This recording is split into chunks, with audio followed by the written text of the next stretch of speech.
Ya, selamat malam, Mas Arif. Selamat Maaf malam, ini Pak masih Wamen.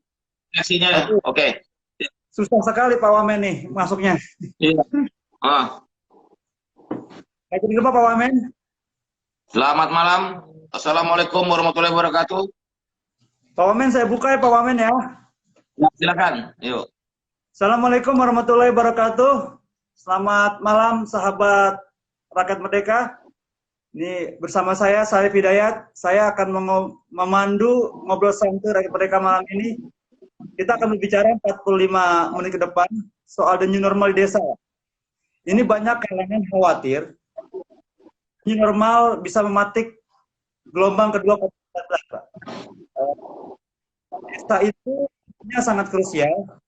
Jumlahnya mencapai 74.999. Tapi ini kita akan diambil untuk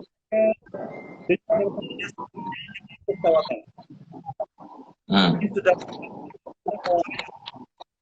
jurnalis, teman-teman masyarakat merdeka mungkin nanti akan bergabung bersama kita perwakilan Duta Besar Singapura, Bapak Hairul Azham, Pak Wamen. Kita langsung ke Pak Wamen, mulai. Pak Wamen, Ya. apa saja persiapan Kemendes menyambut fase new normal di desa, Pak Wamen? Selamat malam. Assalamualaikum warahmatullahi wabarakatuh. Kehidupan new normal atau normal baru ini kan istilah yang diberikan oleh Lembaga Kesehatan Dunia atau WHO tentang tata kehidupan baru pasca pandemi COVID-19. Nah, new normal ini kalau diterjemahkan dalam bahasa Indonesia kan normal baru. Nah, kita terus terang sedang berpikir secara serius istilah apa yang tepat buat masyarakat desa. Karena kalau kita pakai kata normal baru mungkin sampai sekarang masih ada kebingungan. Bahkan saya yakin bahkan di masyarakat perkotaan pun ketika ngomong normal baru masih bingung. Tatanan seperti apa? Walaupun pemerintah berusaha secara masif, secara serius untuk merumuskan, mensosialisasikan apa itu kehidupan baru atau kenormalan baru dalam perilaku sosial, ekonomi, dan budaya di masyarakat ke depan.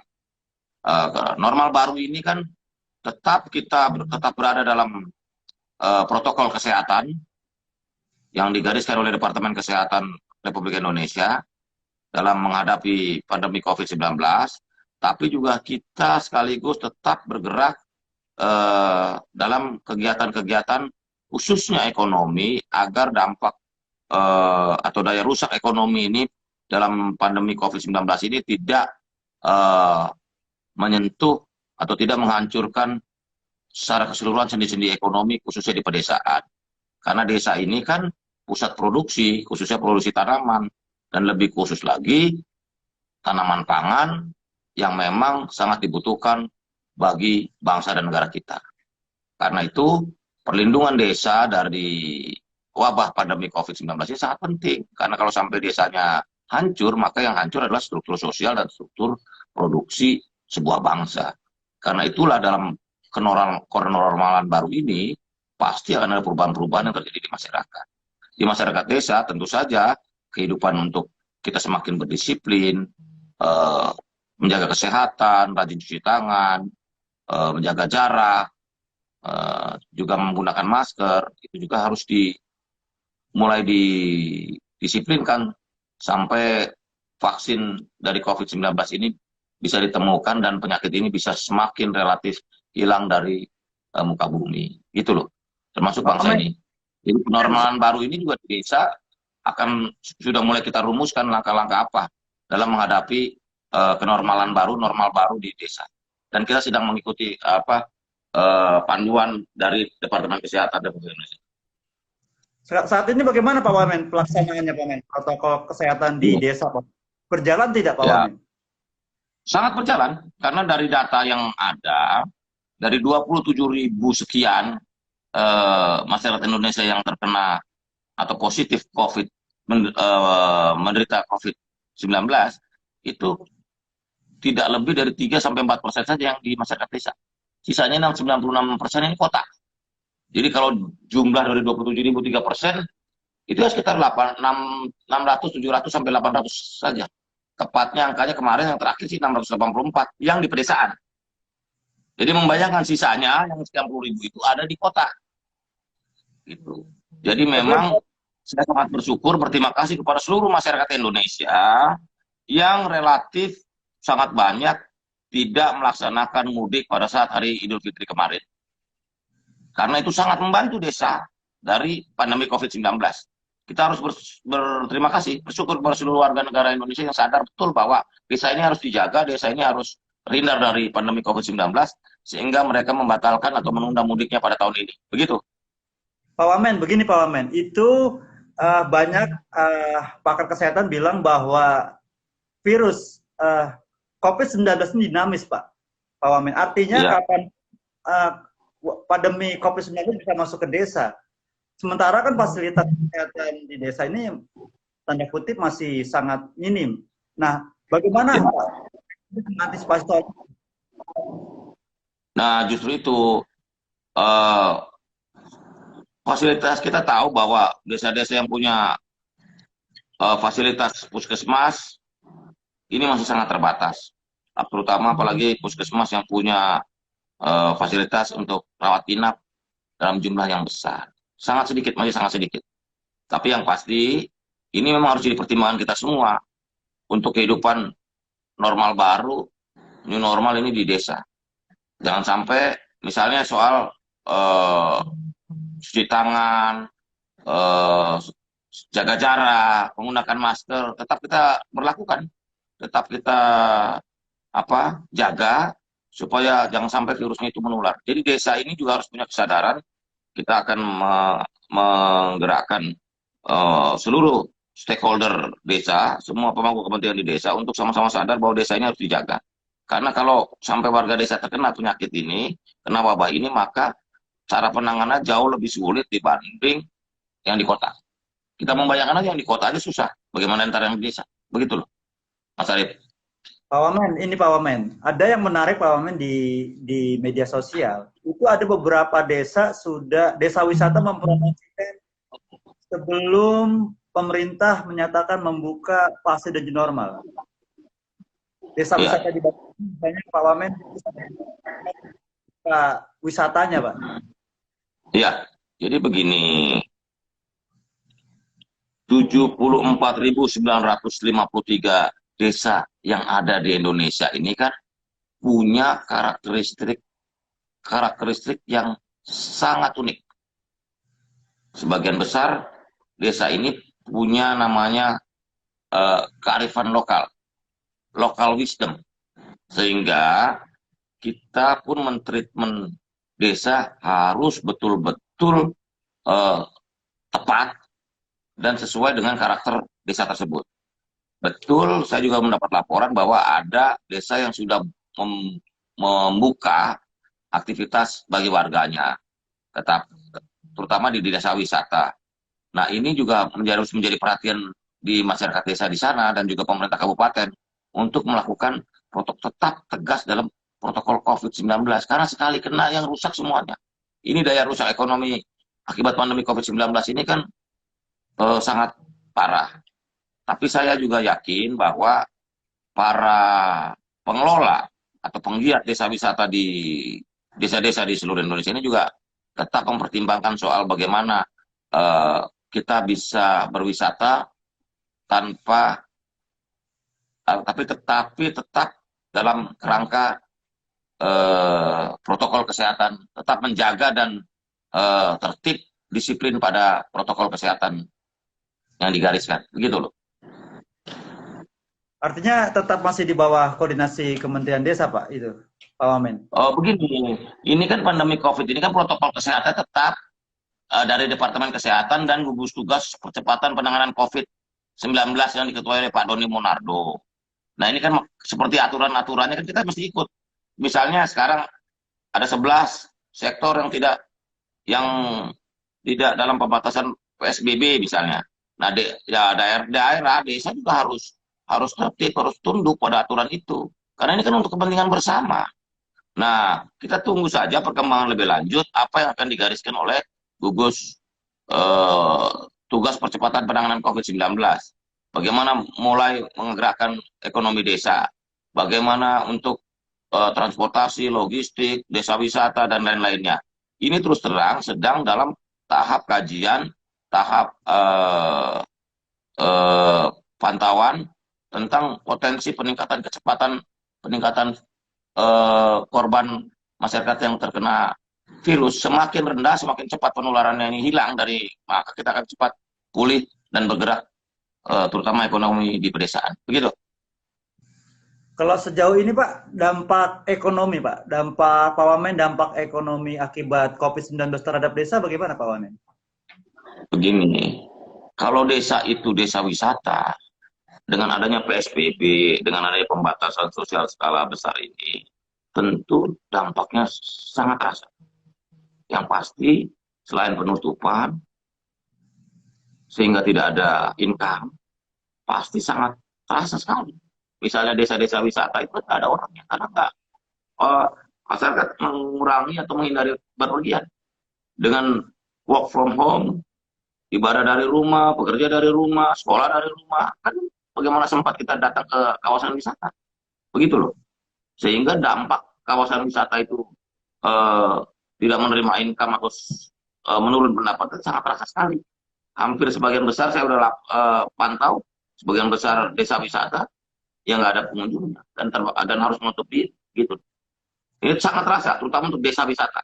Kalau desa berbasis pertanian atau ekonomi yang lain, mungkin masih bisa bergerak.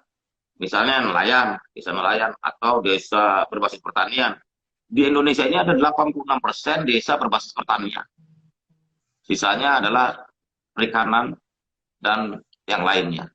Jadi 86% desa dari 74.953 desa di Indonesia itu 86%-nya berbasis ekonomi pertanian. Kalau itu nggak ada masalah, karena protokol COVID tetap jalan.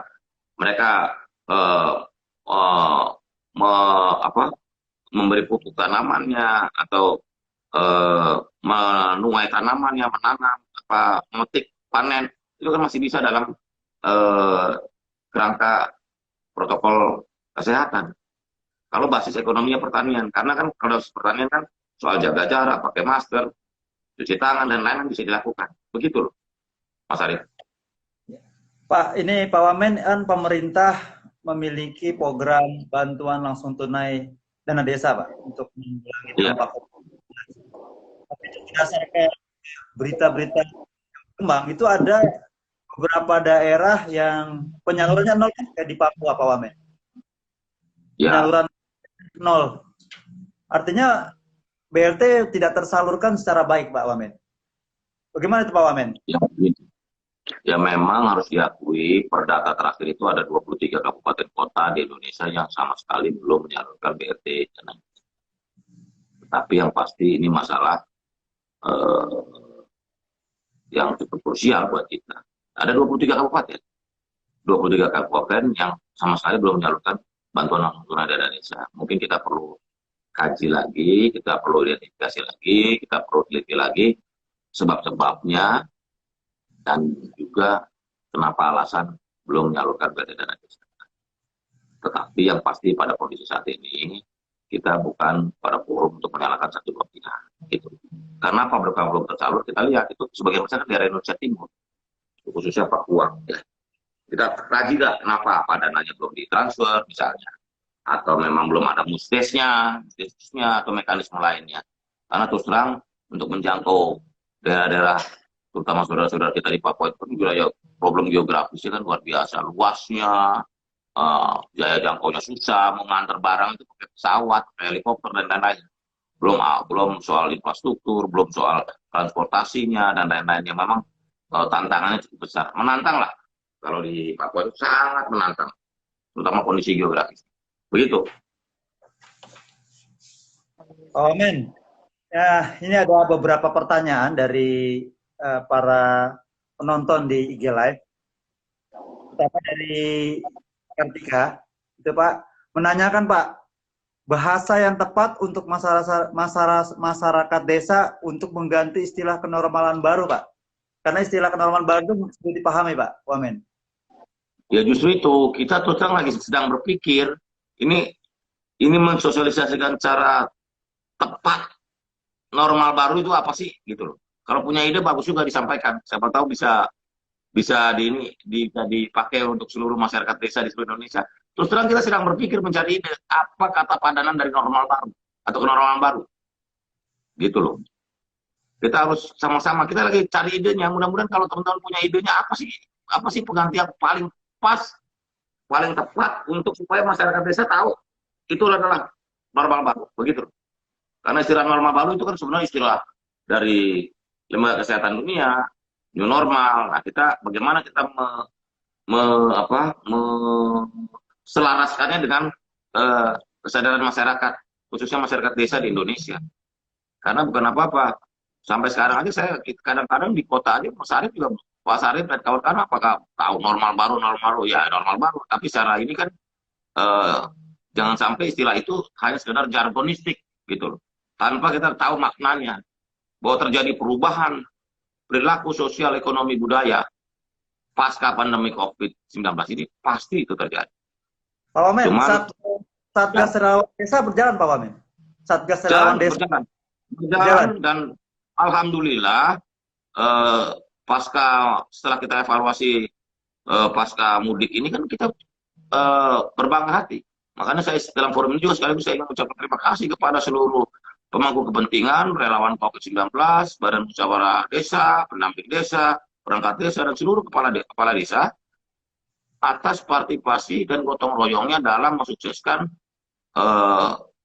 program atau kerja relawan desa melawan COVID-19. Karena apa? Karena cara terbaik untuk melawan penyebaran pandemi COVID-19 di desa adalah masyarakat desa itu sendiri. Ketika masyarakat desa punya kesadaran, punya semangat, punya gotong royong, mereka akan berpartisipasi untuk saling mengingatkan dirinya, jadi berdisiplin terhadap dirinya, melindungi tetangganya, melindungi lingkungannya, termasuk akhirnya melindungi desanya. Begitu, Pak Said. Pak Wamen, ada warga Bekasi ini bertanya, namanya Atang Sanjaya, yang sedang menonton juga, Pak. Dia bertanya, apakah bantuan sosial dari pemerintah itu sudah merata, Pak, di desa-desa, Pak? Distribusinya? Dibilang relatif hampir merata. Tetapi memang kita juga dapat laporan, Kementerian Desa per bulan April kemarin mendapat sekitar 2.654 aduan bantuan sosial dan BLT dana desa, laporan pengaduan tentang berbagai kasus, baik boleh tidak tepat sasaran, dana BLT dana desa dipotong, dan harusnya 600.000 per bulan, menjadi ada yang 50.000, 100.000, 200.000. Nah ini kan harus diidentifikasi, diteliti, dan juga diproses. Bila mana ada pelanggaran hukum, prosesnya secara hukum. Saya mendukung KPK dan aparat penegak hukum untuk segera memproses ini semua. Karena jangan sampai bantuan langsung tunai dana desa ini dibegal oleh oknum-oknum perangkat desa. Begitu. Pak, ini ada yang mengadu dari penonton kita juga. Ini ada beberapa bagian bansos ricuh, Pak. Ini bagaimana, Pak, untuk mengantisipasi agar tidak terjadi lagi, Pak? Begini, dari pengalaman, pengamatan yang saya lihat di lapangan, bantuan sosial dan bantuan langsung tunai dana desa ini ricuh di desa itu atau di daerah tersebut adalah karena ketidakterbukaan dan ketidaktransparan. Manakala desanya itu terbuka, desanya itu transparan, tidak akan ada kericuhan. Jadi karena itulah saya sejak pencanangan bantuan langsung tunai dana desa sudah teriak-teriak. Kepala desa terbuka, transparan, tempelkan semua di balai desa, siapa penerima bansos, PKH, bantuan pangan tunai, bantuan langsung tunai dana desa, sehingga warga masyarakat bisa mengaksesnya, bisa melihat. Nah, itulah keterbukaan. Ketika masyarakat desa menerima informasi, pasti setiap hal bisa didiskusikan bersama. Tetapi makanya kalau ukurannya saya sudah melihat bahwa ukuran paling gampang ada proses keterbukaan dan transparansi di desa adalah itu penerima bansos, BLT dana desa, penerima PKH itu dipampang di kantor balai desanya. Begitu. Oh, men, itu banyak juga, Pak. Itu dugaan, Pak, juga termasuk disampaikan oleh jajaran Kementerian Desa bahwa ada efek pilkada, Pak, dalam pembagian Ini bansos. ya Pengaruh. itu adalah betul, itu adalah efek baik langsung ataupun tidak langsung karena pilkades, karena pilkada, baik bupati, gubernur maupun pemilihan-pemilihan kepala daerah sehingga menjadikan wilayah bantuan sosial dan juga bantuan bantuan langsung tunai dana desa ini sebagai alat atau instrumen politik. Makanya sejak awal Pak Presiden juga sudah menginstruksikan agar jangan sampai mempolitisir bansos dan BLT ini. Biarlah semua warga yang berhak dan layak untuk mendapatkannya, layak untuk kita bantu, harus diutamakan. Kalau masih politik kades, nanti cuma Pak Kades dan perangkat desa cuma memberikan bantuan kepada para pendukungnya. Begitu juga bupati, begitu juga gubernur. Karena itulah ini bantuan langsung tunai, sosial dana desa dan bantuan sosial ini harus diberikan kepada warga masyarakat yang betul-betul membutuhkan. Begitu, Pak Sarif. Oh, men, yang terbaru itu ada kasus penyimpangan BLT, Pak, di Sumatera Selatan ya? Ya, itu udah ditangkap sama polisi. Saya udah tahu. Di Musirawas ya. Ya, Iya. saya mendukung penuh proses hukum. Gini, pelanggaran BLT dana desa itu cuma ada dua jenis. Dia tidak tepat sasaran, ya, atau dipegal.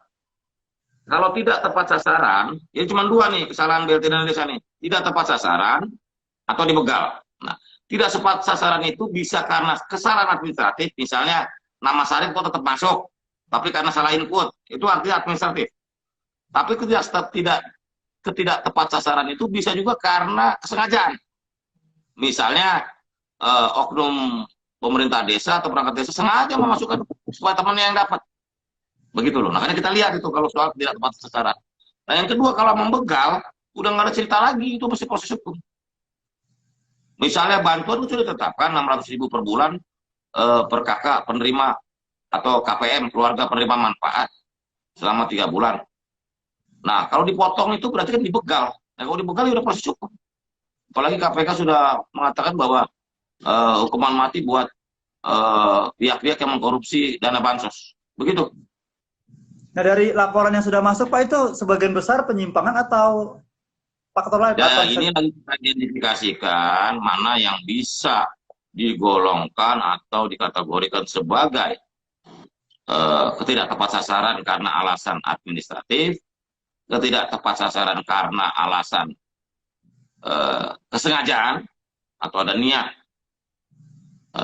yang tidak benar, atau karena pembegalan. Nah, kita lagi identifikasi karena terus terang kita sudah laporkan seluruhnya itu kepada kepolisian dan aparat penegak hukum, KPK, dan lain-lain. Karena untuk penegakan hukum, proses hukum itu kan bukan wilayah Kemendes, itu wilayahnya aparat penegak hukum. Yang penting buat tugas kita adalah memberikan informasi kepada pihak yang berwenang dan berwajib dalam hal ini aparat penegak hukum untuk memprosesnya. Bila ditemukan fakta dan data terjadi pelanggaran hukum dalam proses BLT dana desa. Pokoknya kami tidak akan melindungi siapapun pelaku penyelewengan BLT dana desa. Itu kita tegaskan berkali-kali. Pokoknya selama ditemukan proses hukum, silakan diproses hukum. Begitu. Pak Wamen, untuk kasus BLT yang belum merata di beberapa wilayah itu bagaimana, Pak Wamen, yang dilakukan pemerintah untuk mempercepat? Ini ada beberapa kendala, tapi yang pasti sebagian besar sudah bisa diselesaikan dengan baik penyaluran BLT dana desa. Yang belum memang ada beberapa kendala, baik regulasi maupun juga persoalan-persoalan teknis di lapangan, misalnya soal infrastruktur dan lain-lain, sehingga susah dijangkau, ini agak musdesnya dan lain-lain susah, sehingga banyak faktor yang harus segera diselesaikan dan dituntaskan. Tapi kita optimis ini semakin lama semakin banyak desa yang sudah menyalurkan bantuan langsung tunai dana desa. Sampai per kemarin itu, sampai per hari ini sudah sekitar 67.000 dari 74.953. Hampir sebentar lagi juga mudah-mudahan semuanya bisa kita salurkan. Gitu loh. Yang pasti itu kan dana desa kan sudah masuk ke rekening-rekening, semakin banyak yang masuk ke rekening, segera masuk dalam rekening desa, semakin mudah pula desa untuk menyalurkannya atau menggunakan dana desa itu untuk pembangunan atau pemberdayaan masyarakat desa tersebut. Gitu. Pak Wamen, ini ada lagi pertanyaan dari penonton. Nama dari Nanda. Nanda 98, kayaknya teman aktivis nih, Pak. Ini Ya. Antisipasi pencegahan pembegalan. Bagaimana agar tidak terulang? Apa? Antisipasi pencegahan pembegalan agar tidak terulang, Pak Wamen. Pembegalan Begini. Pembegalan bansos itu bisa dilakukan karena tidak ada keterbukaan dan transparansi. Tadi saya sudah sampaikan, selama desanya tidak terbuka dan tidak transparan, maka potensi penyalahgunaan atau penyelewengan bansos dan BLT dana desa pasti akan terjadi. Karena itu tugas kita sekarang ini adalah melakukan sosialisasi kepada seluruh masyarakat desa, kepada seluruh warga desa, bahwa dana desa itu milik warga desa. Bukan milik pemerintah desa, milik pemerintah bupati, pemerintah pusat, atau siapapun. Ini miliknya warga desa. Sehingga itu haknya warga desa. Jadi siapapun yang membegal bantuan langsung tunai dana desa, berarti dia merampas hak warga desa. Begitu aja. Jadi tugas kita adalah mensosialisasikan, melakukan gerakan sosial di desa, agar seluruh pemerintahan desa mengumumkan secara terbuka siapa penerima bansos, bantuan pangan non tunai, PKH, bantuan langsung tunai dana desa, sehingga masyarakat bisa mengetahui ketika terjadi kesalahan atau salah nama tercantum kan bisa segera dikoreksi. Kita harus segera berubah, kita harus segera bisa mengevaluasi diri, mengkoreksi, sehingga di masa-masa yang akan datang penyaluran bantuan sosial atau bantuan langsung tunai dana desa ini bisa betul-betul efektif. Karena dalam bantuan sosial ini ada satu kriteria, adalah cepat, tepat, akuntabel, dan transparan. Gitu loh. Cepat, tepat. Pak Wamen, ini warga ada yang bertanya, Pak Wamen, warga meminta bocor, Pak Wamen. Kapan sih kita bisa memulai normal? Maksudnya new normal ini kan setiap daerah sedang memutuskan. Pemerintah pusat kan melihat perkembangan masing-masing daerah, termasuk misalnya Gubernur DKI tetap memperpanjang PSBB sampai 18 Juni. Tergantung kondisi daerahnya. Begitu loh. Tapi semua terus terang kita sangat berhitung sekali dengan kondisi saat ini. Beberapa daerah masih memperpanjang PSBB hingga 2 minggu ke depan. Yang menurut hemat kami, mereka mempertimbangkan tren kenaikan atau tren positif dari virus corona ini belum berakhir. Kita lihat aja, kan penambahannya masih ada lah per hari. Kita harus membuat kurva penambahan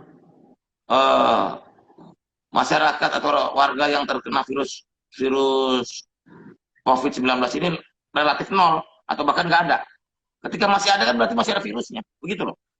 Jadi kita harus berhati-hati. Nah, saya menghimbau juga kepada seluruh warga masyarakat dan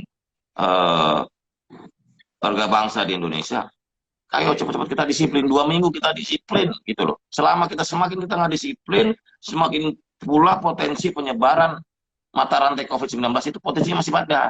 Karena itu kita disiplin bersama-sama. Dengan kita disiplin, kita melindungi rekan kita, melindungi lingkungan kita, melindungi seluruh kota, kabupaten, dan pada akhirnya kita melindungi bangsa ini dari potensi penyebaran pandemi COVID-19. Pak Wamen, ini kan Pak Wamen juga kan sebagai ketua Projo ya. Ini agak sedikit melebar. Ini pertanyaan dari saya, Pak. Ini muncul di tengah pandemi itu suasana memanas. Ada polling new normal new presiden gitu. Ini sedikit Pak Wamen, belum kita tutup acara jangannya Pak Wamen soal politik di tengah COVID-19? Oke, begini, pandemi COVID-19 ini terjadi di seluruh negara di dunia. Kalau ditanya, apakah ada negara yang siap menghadapi pandemi COVID-19 ini?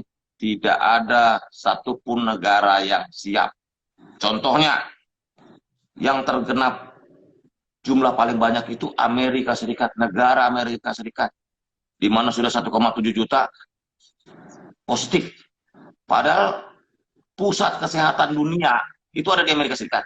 17 perusahaan farmasi terbesar, 17 perusahaan, jadi gini, 17 dari 30 perusahaan farmasi terbesar di dunia itu adalah perusahaan Amerika. Artinya dari segi pengobatan dan medis begitu luar biasa.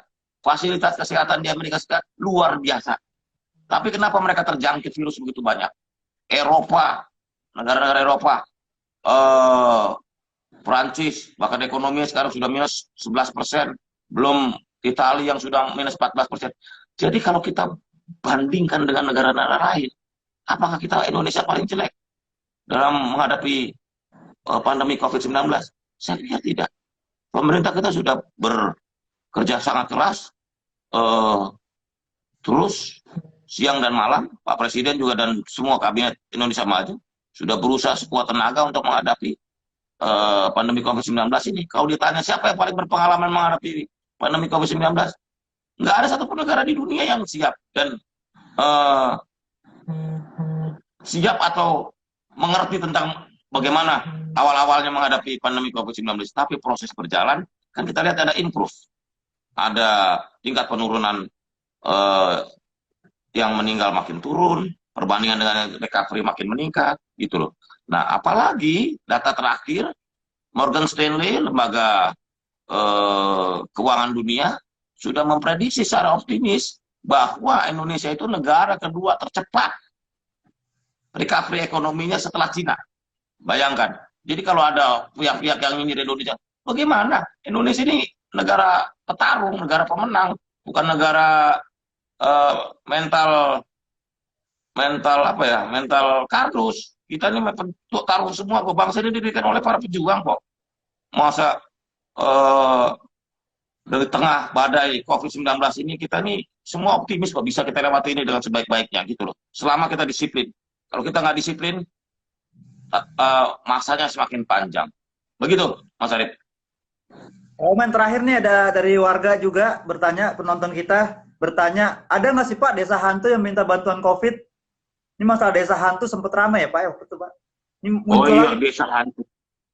Nggak ada desa fiktif, desa hantu itu ini istilah aja, karena bukan apa-apa. Nggak ada desa hantu, desa fiktif, karena semua desa kan secara administratif sudah diverifikasi dan divalidasi oleh Departemen Dalam Negeri dan Kemendes juga. Jadi nggak ada istilah desa hantu, desa fiktif, nggak ada. Karena desa itu secara administratif juga jelas registernya, pencatatannya, dan lain-lainnya. Jadi udahlah desa hantu nggak ada, yang ada hantu desa kali ya. Yang ada hantu desa. Kalau hantu di desa masih banyak itu. Tapi desa hantu udah nggak ada. Nah, hantu desa itulah adalah pihak-pihak yang begal bantuan langsung tunai dana desa dan bansos-bansos. Itu hantu desa. Begitu. Ya Pak, Pak Men terakhir menyampaikan closing statement Pak. Karena waktu sudah habis Pak. Tolong menyampaikan untuk pesannya kepada masyarakat. Pada para pendengar IG Live malam ini, dalam perkembangannya kita harus siap menghadapi sebuah kondisi new normal atau normal baru di seluruh wilayah Indonesia, termasuk juga dalam perubahan-perubahan sosial, ekonomi, budaya di masyarakat. Nah, khusus di masyarakat desa, kami berharap bahwa perubahan-perubahan ini membuat kita makin bergerak untuk maju. Bukan sekadar cara berpikir yang berubah, cara bertindak yang berubah, tapi tatanan sosial kita, gotong royong kita jangan sampai hilang. Karena kekuatan desa adalah kekuatan kekeluargaan, kekuatan gotong royong, partisipasi yang harus kita terus jaga bersama-sama. Karena dengan gotong royong, kebersamaan, solidaritas sosial, itulah kunci kita menghadapi semua badai pandemi COVID-19 yang melanda dunia saat ini. Terima kasih. Wassalamualaikum warahmatullahi wabarakatuh. Ya, terima kasih Pak Wamen. Waktunya sudah bergabung sama kita. Saya mengucapkan terima kasih kepada seluruh penonton Ngobrol Santuy Rakyat Merdeka, kepada jajaran Kementerian Desa, Pembangunan Daerah Tertinggal dan Transmigrasi, kepada tim rakyat yang mereka bertugas. Kami mengucapkan terima kasih. Terima kasih sekali lagi Pak Wamen. Kami yakin pandemi akan berakhir. Kami yakin Indonesia akan kembali tersenyum. Terima kasih Pak Wamen. Selamat malam. Assalamualaikum warahmatullahi wabarakatuh. Wassalamualaikum warahmatullahi wabarakatuh. Pak Wamen. Terima kasih.